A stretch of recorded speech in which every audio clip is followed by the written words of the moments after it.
What if I told you there was an NBA player who physically couldn't make a normal layup? A shattered backboard forced him to master impossible angles and acrobatic finishes, developing a touch that would save his career after a devastating toe injury. Meet Kyrie Irving, the NBA's most skilled player, a 9-time All-Star and NBA champion. But what made his unique layup so effective? To figure out how Kyrie turned basketball simply a shot into a piece of art, we need to go back to the beginning, where he was born on March 23, 1992 in Melbourne, Australia. Since a kid, basketball was already in his DNA. His father, Kyrie Irving, played professionally for the Bowling Boomers in Australia, and his godfather was NBA legend Ross Strickland, known for his mesmerizing layup package. However, when Kyrie entered Catholic school, things quickly changed. Catholic school didn't let me stay left-handed. Oh, you were left-handed at first? Absolutely. Oh, wow. Oh, that's why you got the... Absolutely. Can't even tell. I was getting slapped on the hand for writing with my left Oh, hand. wait, I never knew this. See, being forced to use his right hand completely transformed how he approached the rim. He now had an unfair advantage of finishing with both hands. What seemed like a restriction became the foundation of his impossible finishes. At the age of 4, Kyrie's life changed dramatically. His family moved from Australia to Newark, New Jersey, a crime-filled city where basketball could either be an escape or a distraction. Then came devastating news. Kyrie's mother, Elizabeth Irving, unexpectedly passed away at 29 years old due to illness. Determined to keep his son on the right path, Kyrie's father bought a new house in West Orange, New Jersey, where he built Kyrie's own personal basketball hoop. And during the weekends, Kyrie would spend hours with his dad, working on his finishing ability. But then came the accident. Kyrie's intense workouts shattered the backboard's glass, forcing Kyrie to find unique angles to finish at the rim. Every shot required creativity, and every finish needed the perfect touch. Now imagine getting the chance to step foot on an NBA court in the 4th grade and get a taste of what it's like to play in the NBA. And we got to see them play. I went home and I wrote it down on my sheet rock in my closet. I'm going to the NBA. Look, this right here, I wrote that down in 4th grade. From that moment on, the legend of Kyrie Irving was born. In the 5th grade, he received his first ever D1 offer by Boston University. Going into Kyrie's 8th grade year, he was 5'7" and skinny. He wasn't super athletic, so he turned his perceived weakness into art. Those hours spent shooting on a broken backboard had taught him to see angles others couldn't imagine, constantly shielding defenders with his body and finishing acrobatic layups with his left hand. Heading into high school, Kyrie played for Montclair Kimberly Academy, where he rewrote the history books, becoming the 2nd person to ever score over 1,000 points, while earning a state title in his 2nd year. He proved he was special, but Kyrie was hunting for something more. He transferred to a basketball powerhouse named St. Patrick's in Elizabeth, New Jersey, joining the best player in the nation in Michael K. Gilchrist, but at what cost? Kyrie had to be sidelined for 30 games due to transfer rules. However, when he finally played, he led them to their first New Jersey Tournament of Champions title in 4 years. Yet, what truly fueled Kyrie's success was the unseen hours he spent working out. However, his relentless work ethic would cause the right side of his backboard to be bent on top of the broken glass. But for Kyrie, it was just another canvas for his art, mastering angles that shouldn't even exist, angles that would leave NBA defenders helpless later on. Entering Kyrie's final year of high school, the team was practicing during the offseason, preparing for a big year. But during practice, the team will receive devastating news. They were banned from competing in the Tournament of Champions for holding practice before the season officially started. So with extra time before the season, Kyrie and his father would spend thousands of hours practicing left-hand hook shots at the free throw line, until finishing became more than a skill. It became second nature. Throughout Kyrie's senior year, he dominated, taking down the 3rd team in the nation St. Benedict's Prep. Soon, the accolades followed: McDonald's All-American and Jordan Brand Classic selection. College recruits weren't just calling, they were lining up for a chance to sign the young phenom. But it was during one particular campus visit to a powerhouse program when everything changed. What should have been a routine tour became the moment that would reshape Kyrie's entire journey. They walk into the office for the meeting, and on the TV is Dredrick playing for BU against Duke, 1988, our senior year. His son is like blown away, right? That Coach K even like remembers his, he said, listen, a lot of kids are interested in coming to Duke, but if you are anything like that man I remember competing against, if your character is like his, Duke wants you. So it goes to Duke. And with no hesitation, Kyrie decided to commit to Duke University. But on the first day of practice, he was tested. He came in, first day of pickup, left hand lay over Mason Plumlee. Mason Plumlee swatting at the joint. Got there swimming. One side to the other side with the left hand, Miles Plumlee swatting at it. I'm a senior. I'm about to do that. I want to see what he about. Yeah. While Kyrie proving himself to his teammates, he went on to dominate in his freshman season. He was considered the best freshman in the country and the freshman of the year. But then, just 9 games in, a toe injury changed everything. However, what seemed like a setback turned into his greatest teacher. People don't realize Kyrie Irving is not that version of himself he is now until that turf toe comes. Kyrie's reduced athleticism caused him to no longer want to dunk. So instead, he performed stunning layups that would become his signature. On March 17th, the day before Duke played Hampton in the first round of the NCAA tournament, Kyrie returned for his first game since his injury. He helped lead Duke to a victory and pushed them to the Sweet 16, but they would ultimately fall short. Despite playing a total of only 11 games, Kyrie's talent was undeniable. When he declared for the NBA draft, the Cleveland Cavaliers made their move, betting their future on a 19-year-old. With the Cavs taking a risk on Kyrie, his rookie year was a masterclass. He brought something entirely new to the NBA. It was a mesmerizing blend of street ball creativity that he learned on the courts of Rucker Park with the polish of organized basketball. Every drive to the basket became must-see TV. He left fans in disbelief with game-winning layups that started to take the league by storm. His performances earned him a spot in the Rising Star game. With the lights brighter than ever, Kyrie gave the world a show. From that moment on, Kyrie continued to dominate with acrobatic finishes, earning him Rookie of the Year. Nonetheless, Kyrie was selected for the USA Select Team. It was a chance to measure himself against the best. While his squad struggled against Team USA's suffocating press, Kyrie took it upon himself. In one electric sequence, he showcased his wizardry. However, this new injection of confidence led to a setback. I had just cooked Team USA. Damn. Had just talked shit to Kobe. What? Was getting ready for Summer League. My teammate missed the pass. I punched the wall immaturely. I broke this metatarsal. With Kyrie's injury, he was forced to work on his left hand once again. He would spin the ball high off the glass, twisting his wrist to get the right amount of spin, perfecting his angles. So with Kyrie eager to get back on the court, he didn't disappoint. He demolished the Pelicans with clever finishes at the basket. He would continue to dominate with a 40-point explosion against the Celtics and 31 against the Trailblazers, cementing himself as an NBA All-Star for the first time in his career. Although Kyrie had success throughout the season, his team missed the playoffs, so it didn't take long for Kyrie to hone in on his craft in the summer. Kyrie entered the season saying, "This is the best I've ever felt coming into a season." He backed up those words quickly with a game-winning layup against the Pelicans. Night after night, he kept defenses on their heels, constantly applying pressure on their defense, earning him another All-Star selection. And for the first time on the big stage, he showed the league he was up next. With his magical layups and high-difficulty finishes, he was named All-Star MVP and earned the nickname Houdini. But during the season, NBA teams made adjustments to his unique layup package. With new scouting reports, those signature layups started rimming out more frequently. Was it time for him to start attempting regular layups? Despite that, going to Kyrie's fourth season, everything changed. LeBron James announced his return to Cleveland, giving Kyrie something he never had before, a superstar teammate. And with another dominant force on the court, the Cavs would run pick and roll with James and Kyrie.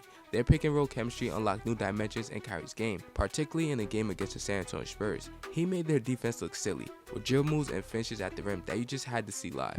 Kyrie's craftiness helped him score his career high, 57 points, and earned the Cavs a victory and another spot on the All-Star team. The magical regular season led to Kyrie's first playoff appearance, where the Cavs fought their way to the finals facing off against the Golden State Warriors. In Game 1, Kyrie drove to a basket, and he made a move he's done thousands of times, yet disaster struck. Kyrie stopped on a dime and fractured his kneecap and was out for the rest of the series. And just like that, the series was over for the Cavs. To make things worse, Kyrie was sidelined for the first 23 games of the following season. Having to still rehab his fractured kneecap, Kyrie sought out advice from someone who's been there before, Kobe Bryant. The Black Mama's advice was simple but impactful. Do crazy things, he said. And that's what Kyrie did when it mattered the most in the NBA Finals. Kyrie showed the world how gifted he was, cutting through the defense and finishing amongst the trees. Despite that, the Cavs were down 3-1, and with his back against the wall, Kyrie went to work. He had a 41-point outburst in Game 5, with some of the most difficult layups we've ever seen. His performance was unreal. He managed to lead the Cavs to victory, making the series 3-2. From that point on, the Cavs went on to win Game 6. Then came Game 7, one game for history, one chance to end Cleveland's 46-year championship drought. For 48 minutes, Kyrie and LeBron left everything on the floor. But in the fourth quarter, with the clock winding down, Kyrie made one of the biggest shots in his career. Calls timeout as the Cavaliers go up by 3. Irving and Curry, one-on-one. Irving puts it up. It's good! Kyrie Irving from downtown! Until the Cavs passed the Warriors and earning Cleveland their first championship in 46 years. With adrenaline rushing through his veins, Kyrie called his mentor, expressing his gratitude. And I called him and he answered. Call or FaceTime? FaceTime. Okay. FaceTime. There you go. Never FaceTime before that. Never FaceTime. He a real old head. Yeah, he probably called you. Yo, what's up? I'm like, I'm like, yo, your advice worked. Your advice worked, bro. Even though Kyrie had recent success, he didn't take his foot off the gas. On Christmas Day, he reminded the words of his clutch gene, drilling another game winner that brought the Cleveland crowd to his feet. Shortly after, he was named the NBA All-Star. However, throughout the season, Kyrie and his running mate LeBron would clash. With Kyrie frustrated playing Robin, there were rumors of him asking for a trade. Despite that, the Cavs would make it to the finals once again, only to find the Warriors, now armed with Kevin Durant. They were simply too powerful, and the series ended in 5 games. Shortly after, Kyrie was traded to the Boston Celtics, where he was implemented in a new offense that enhanced his finishing at the rim. Due to more off-ball movement and having a big man that could spread the floor out Horford, Kyrie continued to crush his opponents, resulting in him being named the All-Star once again. He carried this momentum throughout the season. However, a couple weeks before the playoffs, he will face devastating news. He will have to go through season-ending injury to remove 2 screws from his patella that were inserted in the 2015 NBA Finals. But during the summer, he worked relentlessly on his knee, gaining strength and stability. In fact, the strength in his knee helped him feel like he had no limitations when driving to the basket and made it easier for him to pick his spots on the backboard. With Kyrie gaining another way to dissect the rim and target the backboard, he torched the league, making people look like cones, topping it off with Houdini-like finishes at the basket. Kyrie continued to thrive throughout the season, earning him another All-Star selection. For the remainder of the season, Kyrie gave fans many enjoyable moments when insane layups and ankle breakers, but throughout the postseason, Kyrie failed to deliver Boston a championship and get swept in the second round. And just like the past, Kyrie took his talents elsewhere and signed with the Brooklyn Nets, where he was paired with Kevin Durant, one of the NBA's greatest scorers. Facing a lot of criticism for his decision, in his debut game for the Nets, Kyrie turned into Kyrie ridiculous. He exposed the Timberwolves defense, getting any shot he wanted and getting through the lane with beautiful finishes at the rim. He's about to step through when he hit the... Yeah, he hit the layup that he pointed at all of us. Yeah. I said, bitch, I could jump. Finished the night with a 50 ball. However, his debut was spoiled with a loss. But he carried the good momentum throughout the next couple of games, looking like a wizard the way he fooled defenders. Yet, just 11 games into the season, Kyrie faced an injury. But once he came back, he exploded for 54 points against the Bulls. But right after that followed an immediate low. He was out for the rest of the year due to a shoulder injury. Entering next season, Kyrie came back looking rejuvenated. His layups looked more polished and even more difficult. He helped the Nets be on pace for their best season yet. He was announced as an NBA All-Star for the 7th time in his career. However, things would quickly change for Kyrie and the Nets. They made a blockbuster trade and acquired James Harden, who was one of the best playmakers in the NBA, forming a big three in Brooklyn. Although the Nets had the most talent on paper, there was a lot of pressure on them to win a championship. Throughout the postseason, Kyrie would face a familiar face in the first round. He took on the Boston Celtics. With Kyrie seeking vengeance, he annihilated them, defeating them in 6 games. In the next round, Kyrie and the Nets took on the Bucks. Their series was in the Nets' favor, but in Game 3, that's when everything would change. Kyrie would get the ball in the paint and attempt a layup. However, when he landed, he twisted his ankle. The momentum completely shifted. The Bucks were now favorites and managed to push the series to 7 games. Despite an insane shot by Kevin Durant in Game 7, it just wasn't enough. The Nets failed to capture the victory and another failed championship attempt by Kyrie. To make things worse, entering the final season, the world would get completely shaken up with COVID-19. Due to this, the league was forcing vaccinations on players so they were able to play. However, Kyrie denied the vaccination, standing on his beliefs and his rights, but the decision caused him to miss the first 40 games of the season. After missing 40 games, he was finally allowed to play road games. Although this was huge for Kyrie, his teammates were fed up. James Harden and Kevin Durant requested to be traded due to Kyrie's inconsistent playing time. Luckily, towards the end of the season, New York expanded his COVID exemption, allowing Kyrie to play in home games. And with this opportunity, he did not disappoint. He reminded the world how gifted he was. In the month of April, Kyrie was fasting for Ramadan, and extraordinary things happened. His focus was sharpened, and his cardiovascular efficiency was enhanced. He was outrunning his opponents to the rim, finishing unique layups, creating the identity of Ramadan Kyrie. But during the postseason, the Nets would lose in the first round as they were just too dysfunctional. Although the Nets were starting to crumble, Kyrie still wanted to stay there, but he had high demands. He only wanted to play 60 games and no back-to-backs. And in seconds, the Nets immediately closed contract extension conversations. They withdrew any offer they had. Nonetheless, Kyrie requested a trade. However, he continued to give the Nets all that he had, with dazzling moves and breakout performances. He was rewarded with his 8th All-Star selection. But right after the All-Star break, Kyrie was traded to the Dallas Mavericks. Placed in a new environment, Kyrie didn't shy from who he was. He continued to be an artist on the court throughout the season. Even with Kyrie's flair and dominance, the Mavs weren't able to make it to the playoffs. So entering next season with more confidence and understanding his role, Kyrie had one of the most entertaining seasons we've ever seen. The amount of difficulty on Kyrie's finishes at the rim were like no other. The way he made them look effortless and easy was just wild. On March 17, 2024, Kyrie would truly show the world his inability to make a normal layup. With the clock winding down and the Mavs getting the bucket to win, the ball was in Kyrie's hands, and he performed one of the most breathtaking shots. But you know what makes this even crazier? Remember earlier in the video how we spoke about Kyrie and his father shooting left-hand floaters from the free throw line? Well, all those hours and attempts finally paid off. Kyrie continued his success throughout the season, constantly shocking fans and leaving them in awe with new finishes. He helped lead the Mavs to the playoffs. They were underdogs, but they still made some noise. They managed to defeat the Clippers in the first round at 6, in a series where Kyrie performed arguably his greatest layup ever. Off that island. Irving inside, a layup. Oh! How did that go in?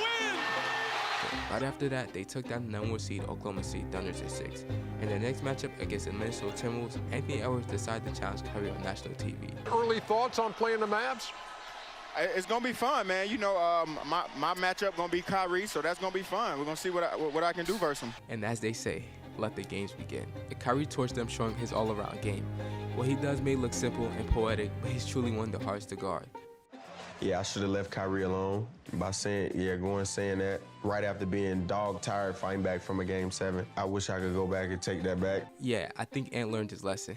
Kyrie erupted for 30 points and continued his dominance throughout the series, helping lead the Mavs to the NBA Finals. But before Kyrie could win his second championship, he had to take down the Boston Celtics. Despite Kyrie's success in the playoffs, he struggled against the Celtics with his suffocating defense and constantly swapping out new defenders on him.